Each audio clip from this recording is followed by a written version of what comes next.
À la première fois que j'ai vu un DJ, j'ai dit c'est ça ma vie, quoi. En 1969, Christophe Le Friand voit le jour. À l'époque, Bob Sinclair n'existe pas. Tout le monde l'appelle Chris. Chris, c'est quelqu'un qui a collectionné des disques, qui a passé des nuits et des jours à en écouter, à en analyser les pochettes, les rythmes, les breaks, à essayer de comprendre cette magie un petit peu, et qui va vraiment vivre la musique. Jeune Parisien, il grandit dans le quartier du Marais. Et dès son plus jeune âge, il se passionne pour tout ce qui touche à la musique.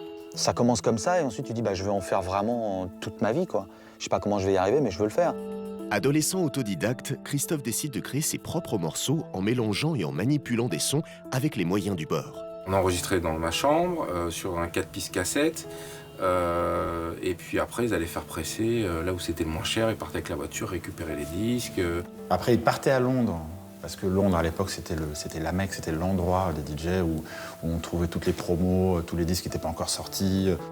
Avant-gardiste et aventurier, Christophe compose ses premiers disques pour les DJ. À l'époque, la profession est peu mise en avant et le milieu est plutôt fermé. C'est qu'au départ, il n'y a pas de marché de DJ.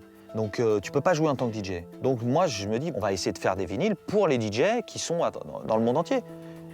Donc au départ, je fournis une micro-niche. Notre ambition, c'était, je pense, de réussir à vivre de la musique, de notre passion, mais c'était avant tout faire des choses, juste faire des choses et puis voir ce que ça allait donner. Pour promouvoir la musique qu'il compose et arrondir ses fins de mois, Christophe endosse lui aussi le rôle de DJ. Une place bien moins enviable et surtout bien moins lucrative qu'aujourd'hui. Quand on a commencé le métier DJ, on était dans la cave où on était derrière des vitres. Je me souviens, un des premiers clubs que j'ai fait, on était derrière une vitre.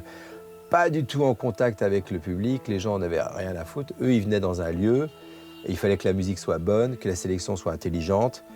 Mais il n'y avait pas du tout de mise en scène pour le DJ. Le DJ était dans le noir. Et moi, je me rappelle, le premier cachet de DJ que j'ai eu, j'étais payé 4 fois moins que le portier et 5 fois moins ou 6 fois moins que le barman.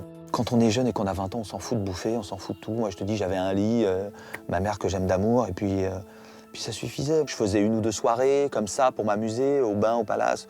Donc je récoltais peut-être 150 € par mois, 200 € par mois.